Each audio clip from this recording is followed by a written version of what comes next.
এবাৰ দলত্যাগ অসম প্ৰদেশ কংগ্ৰেছৰ কাৰ্যকৰী সভাপতি ৰাণা গোস্বামী নিখিল ভাৰত কংগ্ৰেছ কমিটিৰ সাধাৰণ সম্পাদক কে চি বেণুগোপাললৈ পদত্যাগ পত্ৰ প্ৰেৰণ কৰিলে ৰাণা গোস্বামীয়ে প্ৰদেশ কংগ্ৰেছৰ বহুকেইজন নেতা কৰ্মীৰ পাছত এবাৰ দলত্যাগ স্বয়ং কাৰ্যকৰী সভাপতি ৰাণা গোস্বামী দলৰ শীৰ্ষ পদবীত থাকিও কংগ্ৰেছ ত্যাগ ৰাণা গোস্বামী বুধবাৰে নিজৰ সিদ্ধান্ত বেণুগোপালক অৱগত কৰে উজনি অসমৰ কংগ্ৰেছৰ অন্যতম ধ্বজাবাহক ৰাণা গোস্বামীয়ে দলত্যাগ কৰি ৰাণা গোস্বামীয়ে অৱস্থান কৰে এক প্ৰকাৰ ৰহস্যজনক স্থিতি দিল্লীত নহয় গুৱাহাটীৰ হোটেলত বাহৰ পাতি আছে বৰ্তমান ৰাণা গোস্বামীয়ে এক মাছত ৰাণা গোস্বামীয়ে বিজেপিৰ যোগদান কৰাৰ সম্ভাৱনা অসম প্ৰদেশ কংগ্ৰেছৰ কাৰ্যকৰী সভাপতিগৰাকী দলত্যাগ কৰাত দলটোৰ ভিতৰত এতিয়া সৃষ্টি হৈছে তীব্ৰ সুনামী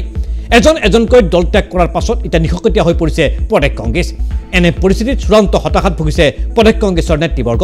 ইফালে উজনি অসমৰ অন্যতম নেতা ৰাণা গোস্বামীৰ সিদ্ধান্তই দলক ক্ষতি কৰিব বুলি অকপট স্বীকাৰ কৰিলে দেৱব্ৰত শইকীয়াই ৰাণা গোস্বামীয়ে দলত্যাগ কৰাৰ পাছত সংবাদ মেলত প্ৰতিক্ৰিয়া প্ৰকাশ কৰিছে কংগ্ৰেছৰ নেত্ৰী মীৰা বৰঠাকুৰ আৰু প্ৰাক্তন মন্ত্ৰী প্ৰণতি ফুকনেও আৰু সংবাদ মেলত কি ক'ব খুজিছে মীৰা বৰঠাকুৰে ৰাণা গোস্বামীৰ দলত্যাগ কৰা সম্পৰ্কত মুখ্যমন্ত্ৰীৰ প্ৰেছ উপদেষ্টাই বাৰে প্ৰতি তেওঁলোকৰ লগত কথা পাতে তেতিয়া ৰাণা গোস্বামী ডাঙৰীয়াক মই কৈছিলোঁ যে মুখ্যমন্ত্ৰীৰ প্ৰেছ উপদেষ্টা মুখ্যমন্ত্ৰীৰ অতি ঘনিষ্ঠ আৰু বিশ্বাসী ব্যক্তি মুখ্যমন্ত্ৰীৰ প্ৰেছ উপদেষ্টাৰ লগত যদি আপোনালোকে এঘণ্টা দিন দৈনিক কথা পাতে তাৰ মানে আপোনালোকে যে মুখ্যমন্ত্ৰীৰ লগত আমাৰ যে ৰাজীৱ ভৱনৰ পৰা খবৰ পাওঁ বুলি কয় এইসকল নেতাই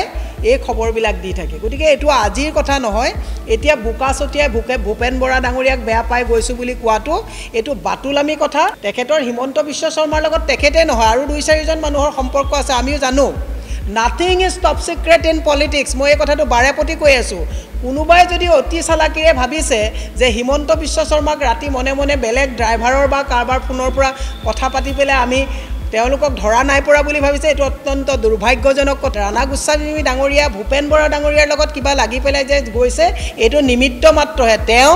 হিমন্ত বিশ্ব শৰ্মাৰ লগত বহু দিনৰ পৰা সম্পৰ্ক বৰ্তাই ৰাখিছে আৰু সেই সম্পৰ্কৰ বহিঃপ্ৰকাশ এতিয়া কৰিছে সময় অহা নাছিল কাৰণে দলটোক আৰু অলপ থচনচ কৰি পেলাই তেওঁলোক ওলাই গৈছে কিন্তু এটা কথা কেতিয়াবা ব্লেছিং ইন ডিছগাইজ বুলি কয় যি কৰে ঈশ্বৰে ভালৰ কাৰণে কৰে ৰাণা গোস্বামী ডাঙৰীয়া গুচি গৈছে যোৰহাটত আৰু ভাল বেকগ্ৰাউণ্ড থকা ৰাণা গোস্বামীৰ দৰে তাতকৈ ভাল নেতৃত্বৰ প্ৰয়োভাৱ হ'ব আহিব গতিকে মই ৰাণা গোস্বামীয়ে দলত্যাগ কৰাৰ পাছত প্ৰদেশ কংগ্ৰেছ কমিটিৰ সংবাদ মেলৰ কিছু অংশ